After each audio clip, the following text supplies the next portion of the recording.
is no God. Then why are we whispering? Stand by to receive our transmission.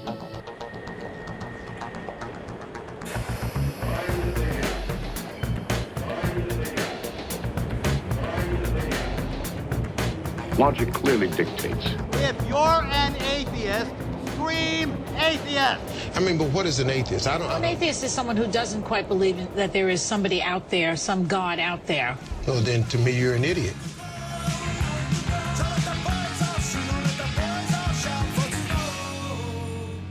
From beautiful downtown Infidelphia in the state of apostasy, and recorded for you from the piss-stained platform of a dank and stinky subway stop. I'm in the dark here! Somewhere on the rhetorical railway to psychological emancipation, it's the Atheist Underground.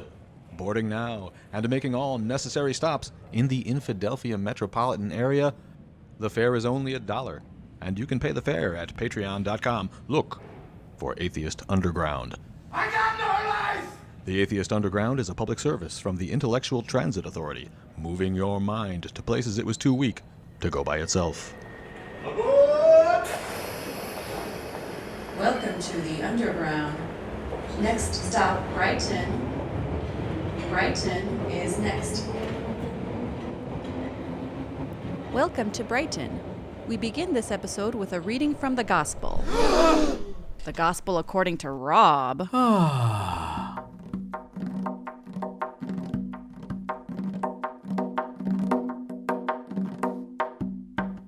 In the beginning, there were people.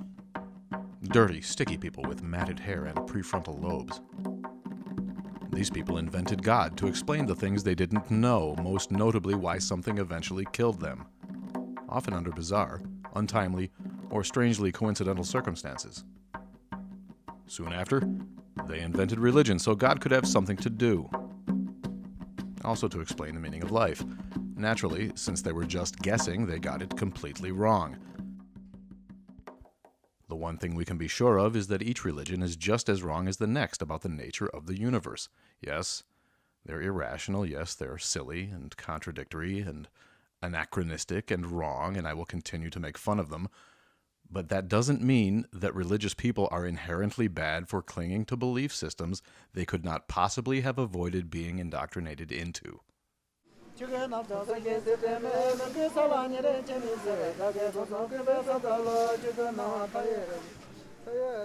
vast, overwhelming majority of religious folk are nice, normal, peace-loving people who just want to do their thing and be left alone.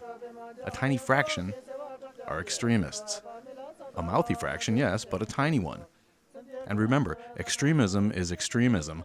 Like our old buddy Helmo says, extremist Muslims may want to kill you, but extremist Christians make you want to kill yourself. Now, as for the rest, the non-extremists, the mainstream religious, if you will, I can promise you, if you gave me a choice of living on an American street with either all Muslim neighbors or all Christian neighbors, I choose the Muslims every time.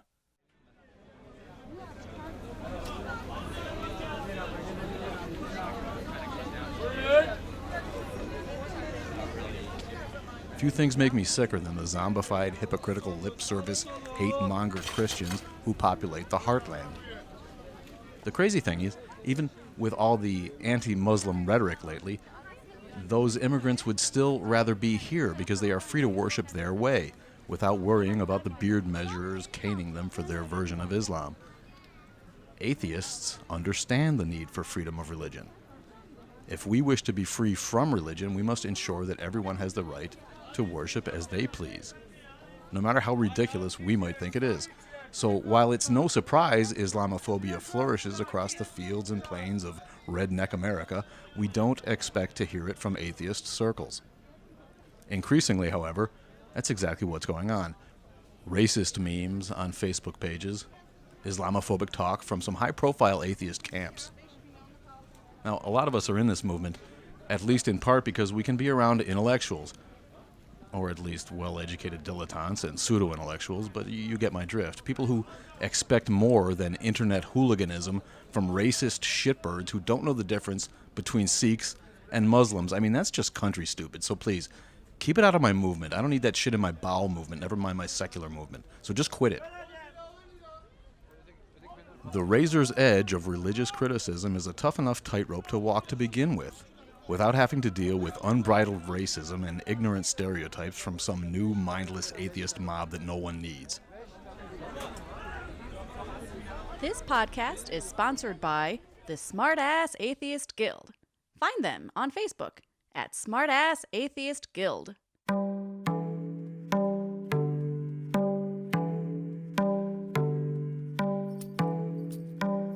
Now then, welcome to Brighton. I'm your conductor, the Irreverend Rob, and at this stop we have tracked down the founder of the Brights movement herself, Dr. Mynga Futrell. In a philosophical sense, I'm an agnostic, but in a functional sense, how I live my life, I'm an atheist. We also visit with Eskimo legend, Orth of the North.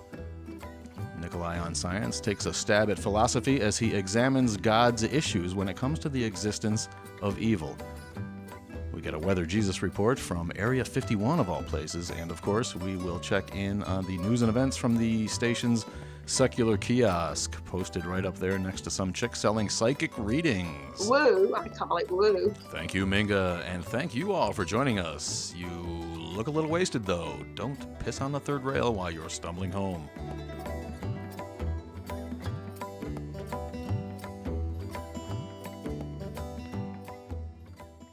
This is Young Bobby Science reminding you that craft is now Freedom from Religion Foundation, Southeast Wisconsin. This is America, and if some of us aren't free, none of us are free. Visit ffrf.org for more information. Always look on the bright side of life. Always look on the light side of life. When I first got into this movement 5 or 6 years ago, one of the first things we all did together was try to name all of the different factions of the secular movement. One of the names that came up, oddly enough, was the Brights. I became instantly fascinated by this movement that seemed to have the ability to create name recognition from a stranger at a local Milwaukee group, yet simultaneously had no real presence. It didn't seem to be active at all.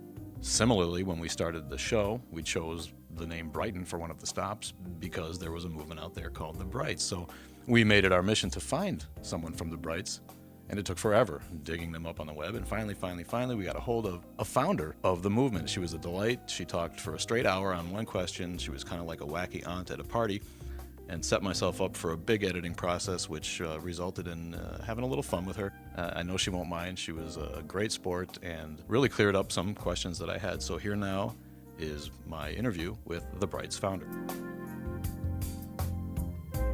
We are joined by Brights co-founder Dr. Mynga Futrell. Thank you for joining us today, Doctor. I think it's a joy to be here. I'm dying to know about your name. I've never heard the name Mynga before. Is there a story behind that? And did they call you Mynga the Merciless in school?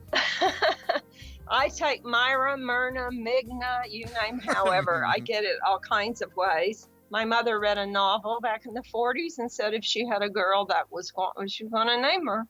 And here I am. I read on the Wikipedia what I could find. You've been involved in the secular movement. Since before written records. Is apparently so. You've been on the board of the AHA and the Atheist Alliance of America, too. Tell us about...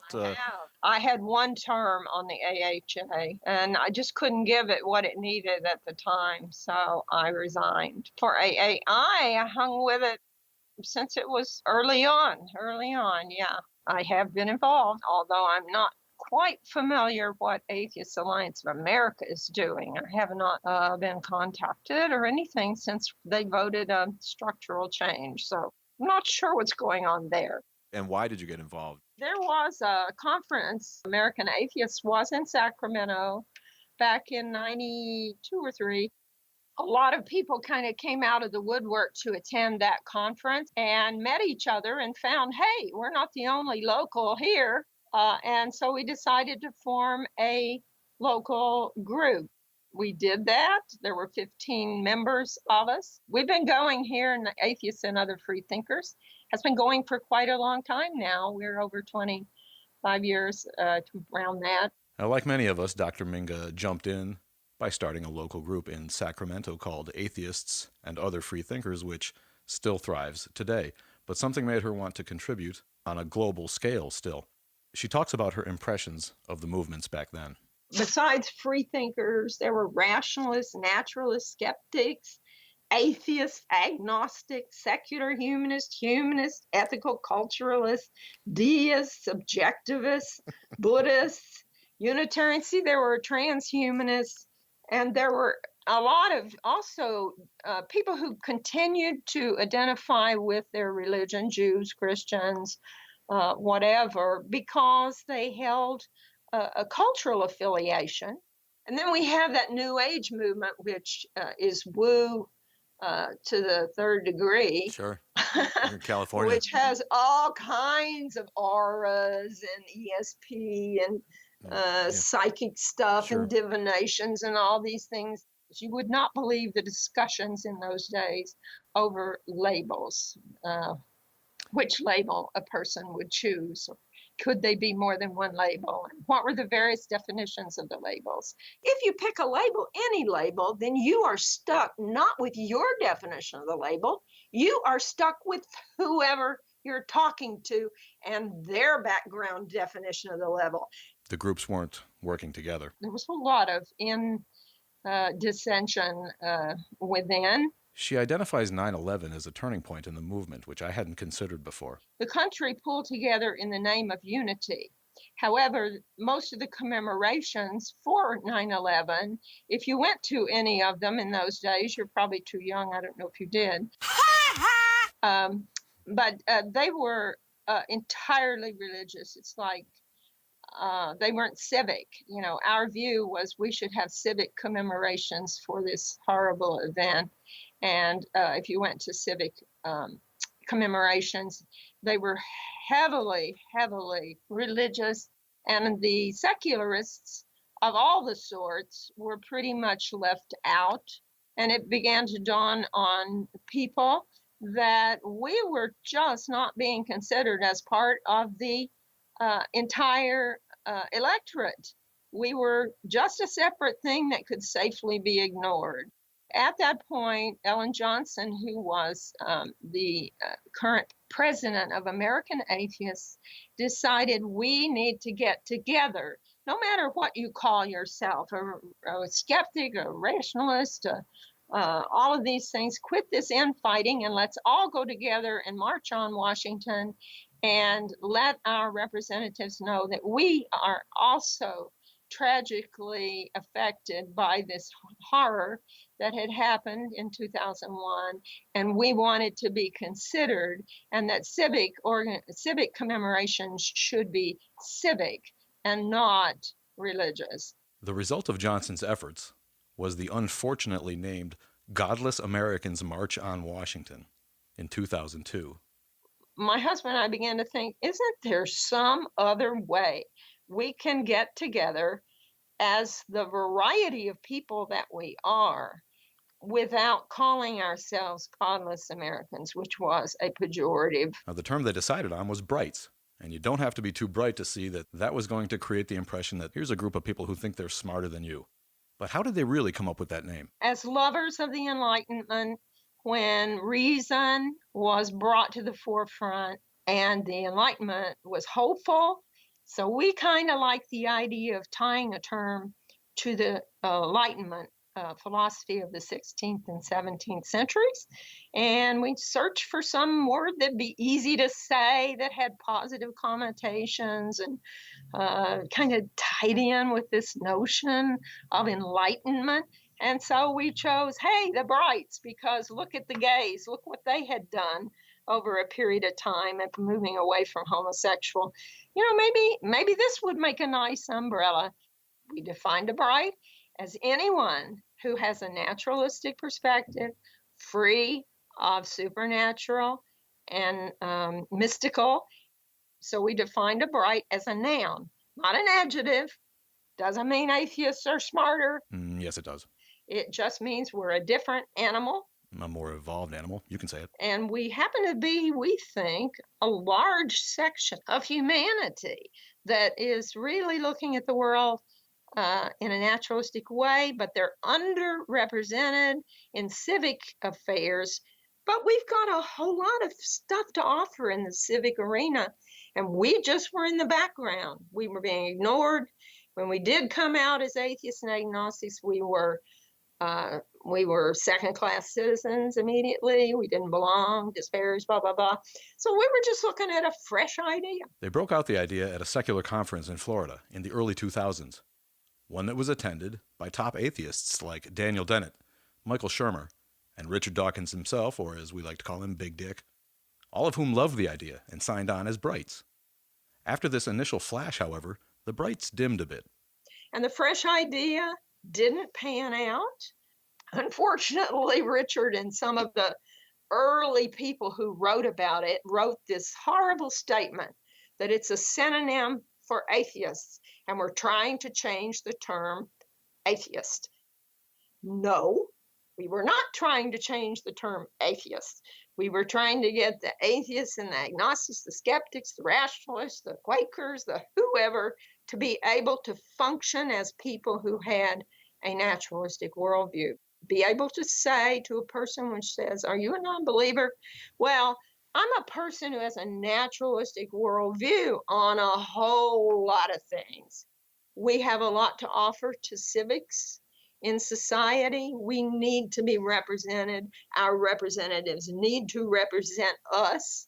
And so the naturalistic worldview needs to be elevated because of what I would call in today's world alternative fact.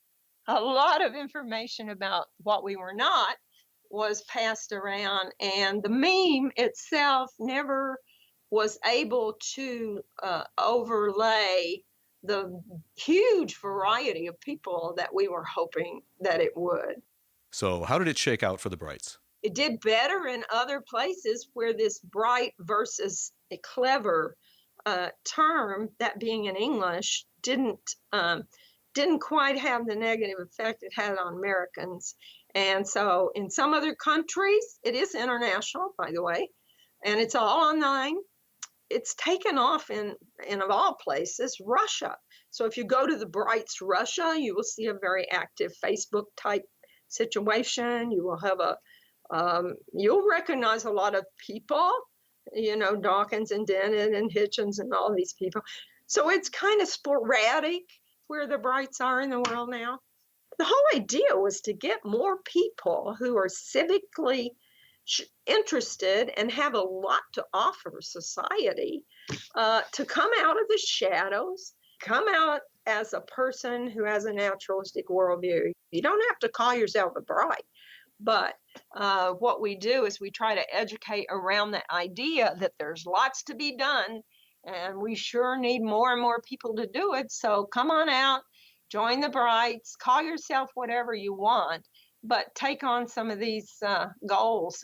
Well, you failed maybe in making an umbrella organization, but you succeeded wildly in actually creating another label that is. Yeah, that's the bad part. We had to create another title. Wouldn't it be nice if it all translated into some sort of civic action where you could roll up your sleeves with a bunch of people who were doing a project, and because you have a naturalistic worldview, you roll up your sleeves with them and you help work on this project, and you do it as a person who has a natural worldview, and they do it as a person who believes in some deity. But it really doesn't matter because you're there beside them. So what's in the future for the Brights movement? Despite what Dawkins thought it might be fun to have, it ain't going to be a meme that embraces everybody. So we're just going to chug along. There are gobs of people who have a naturalistic worldview, and we invite them to check out the website. We're science leaning. There's no doubt about it. Everybody who hears this, we welcome donations. Most of our donations at this present are going into providing science teachers at the high school level. We have a waiting list to provide this 5.5-foot poster. And this is a big picture from the Big Bang all the way up to present day. And it shows a lot of the specific changes, the extinction events. And it's unique because teachers don't have this. So we have a portal on the website, and it's actually, you can access it from the home page. It says featured project. It's a web portal, and it describes, we're trying to show in very simple terms that you don't need supernatural guidance to be a decent human being. It's a natural process. Your morality came about through natural evolution and cultural evolution as well, because we are social creatures. So the Brights have an active international and online community with chat rooms and educational initiatives. They are there for you to join at www.the-brights.net. That's the-brights.net. What are the requirements to join the Brights? If you keep a naturalistic worldview, you can sign up at the Brights. If somebody comes along and convinces you that there's some supernatural stuff at work, then really you should pull yourself out. But no, you're a nice person, I'm absolutely sure, but you're not a Bright.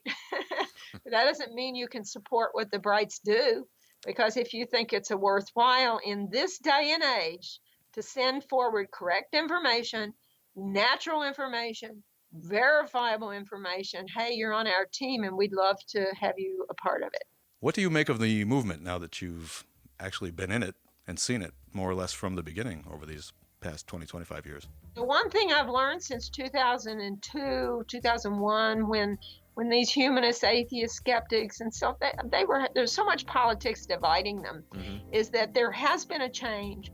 The major organizations are supportive of working with each other, like through the Reason Rally and other things, and that's been a really nice move, and as a positive person, I'm delighted to see that.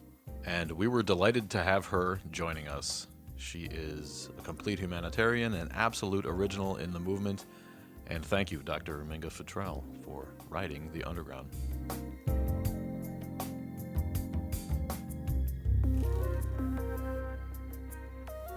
It's time for Weather Jesus. The meteorological mashup that delivers a weather report from around the globe. And asks a local, whether Jesus has returned. Now here's Atheist Underground's own Weather Jesus, Stormy Jo. That's right, Rob. I'm in a camouflaged tent near the famous Area 51 base in Nevada. I'm here with Donald Wilkerson, a UFO tracker, to see if he's tracked any signs of Jesus' return. Donald, can you describe for our listeners where we are? Well, Miss Stormy, I am not at liberty to reveal our exact location. The government is tapping everything, your microphone included. I cannot risk arrest and having CIA spooks extract 25 years of research from my memory. Well, okay. Can you tell me whether Jesus has returned to this area? Returned? Very good. I see you understand they've been here before. Not they. He. Capital H. Jesus of Nazareth? Set off any spectrometers? Jesus, Does this Jesus have a short gray body and appear to be a reptile? Jesus is often portrayed as a white man with long hair, a beard, and a robe. Often talks about a heavenly father. Rumored to have been born from a virgin. Allegedly revived himself after being tortured and crucified on a large wooden cross. Well, I've personally had no encounter with these Jesus aliens, but I was chased from the skin ranch once by a Fed matching that description. I'm sorry to hear that. I'll tell you what, I'll put a feeler out on the MUFON listserv to see if anyone has seen an alien with a beard and a robe. But if we find him, and it happens to be a hostile reptile overlord in a hippie suit, don't say I didn't warn you. What about the weather? Oh, they control that too, ma'am. You can count on it. No, the weather report. What? Oh yeah. I don't know. Hot and dry, I guess. It's a fucking desert. What do you think? There you have it. Hot and dry. No Jesus. Now hold my EMF reader. I need to set up my thermal camera tripod. How's that? Hurry now, damn it. I am not gonna miss first contact because I was lollygagging with the local news gal. If that's who you really are. This is Stormy Jo reporting from Area 51 for AU's Weather Jesus. Oh, what was that? Did you see that? Get that microwave dish up and operational, goddamn you.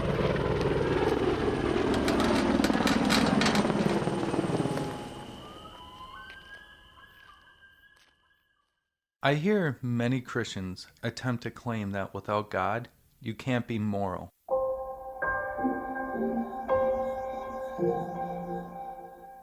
and likewise atheists pointing out that moral responsibility is lacking within the Christian church. First off, it's not necessary to place moral responsibility completely on one group of people over another. Moral responsibility exists in a variety of people from various groups. Both Christians and atheists can agree that a baby being tortured is bad. And if it were happening in front of any one of us, we would do whatever we could to stop it. This brings me to point number 2. If God is omnipresent, yet refuses to do what any human being would do, this begs a question: where does God's moral duty lie? To put this into scope, it helps if you're a mother or a father, if you have any siblings or nieces or nephews, that'll help too. Now just pause for a moment, sit back and think of them. Now imagine they were in a horrible situation. Your daughter is being raped, your son getting stabbed. You would do everything in your power to stop it, right? You love them and want to protect them. Now imagine if you had to watch them go through this day in and day out. The emotional turmoil you would feel would be incredibly overwhelming. You would want the suffering of your child to end, if for no other reason, so you could keep your own sanity.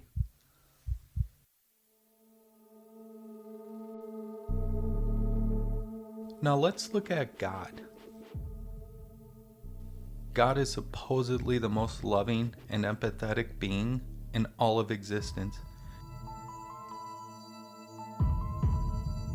In fact, it has been said that God is love. So there's no distinction between the two. So there should be no doubt if such a being existed, then that being would be the most empathetic being ever. The emotional turmoil and pain God would feel from witnessing millions of his own children suffering and dying should cause God to spring into action to help end that suffering. What do we get instead? We get a God who not only sits idly by as a child is being raped in a Catholic church, he actually helped construct the circumstances for such misery to take place by way of sin. So here you have an omniscient God foreseeing the misery of people, and yet still goes ahead and engineers the situation for it to happen. That's just the suffering to account for here on earth. What about hell?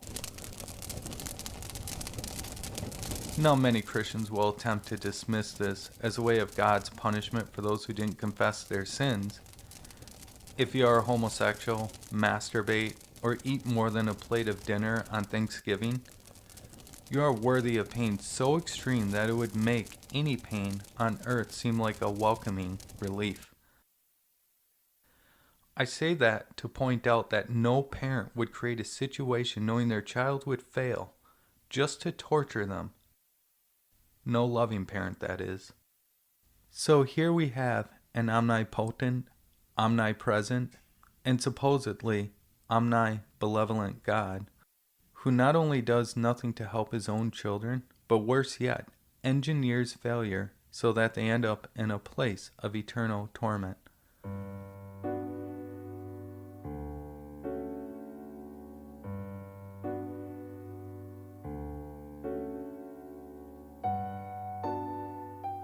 I will have to agree with the philosopher Epicurus, who posed the question, is God willing to prevent evil, but not able? Then he is not omnipotent. Is he able, but not willing? Then he is malevolent. Is he both able and willing? Then whence cometh evil? Is he neither able nor willing? Then why call him God? So if you want the world to progress morally, then God is clearly not the example to follow.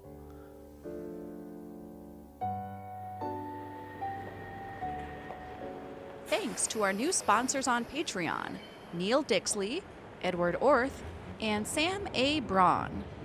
Be sure to look for the Atheist Underground podcast on Patreon. Quit jumping the turnstile and pay the fare.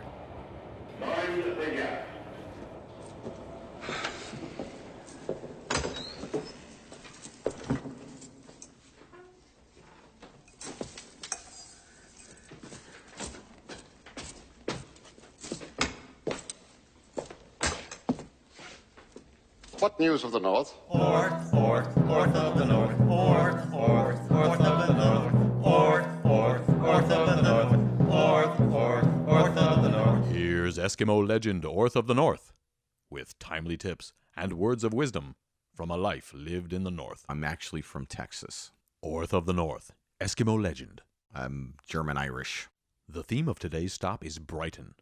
Tell us, what is the brightest thing in the North? Never been north of Texas. What about the North Star? I don't go out at night. It's too scary. What about the Northern Lights? No, they're pretty, but not bright.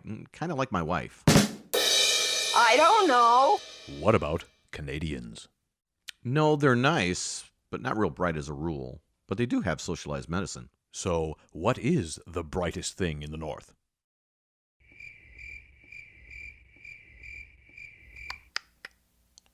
What's the brightest thing in the North? I'm really struggling with that. We'll need an answer. The sun. The sun beating off your windshield. Nothing brightens your car's day like the sun beating off its windshield early in the morning. Join us again for more pearls of wisdom from Orth of the North.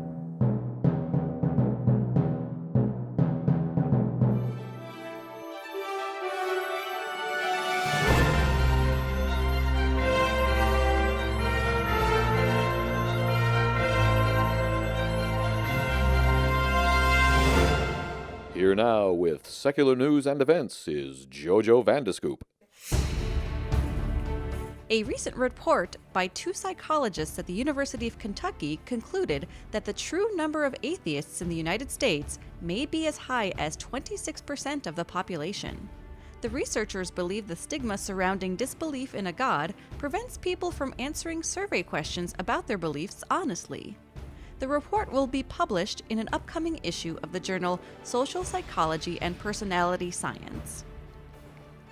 A U.S. district judge has allowed parts of a federal lawsuit to proceed, which was filed in August 2016 by the Pennsylvania Nonbelievers, the Dillsburg Area Freethinkers, and the Lancaster Forethought Society.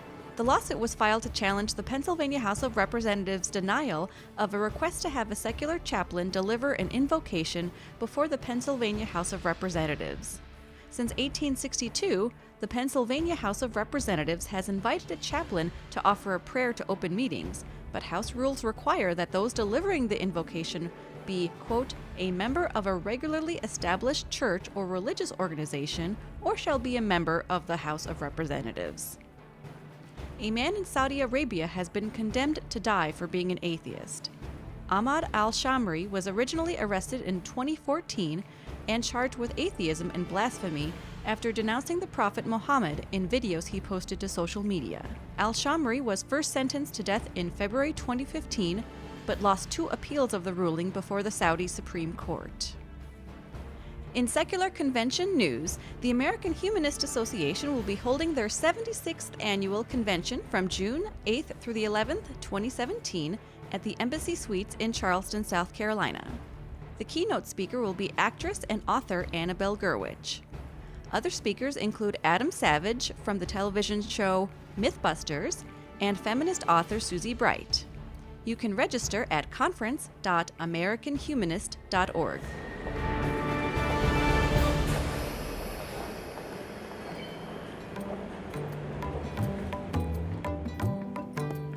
That's all for Brighton, folks. Thanks for joining us. Now get your asses back on the train. We are headed underground, not to reemerge.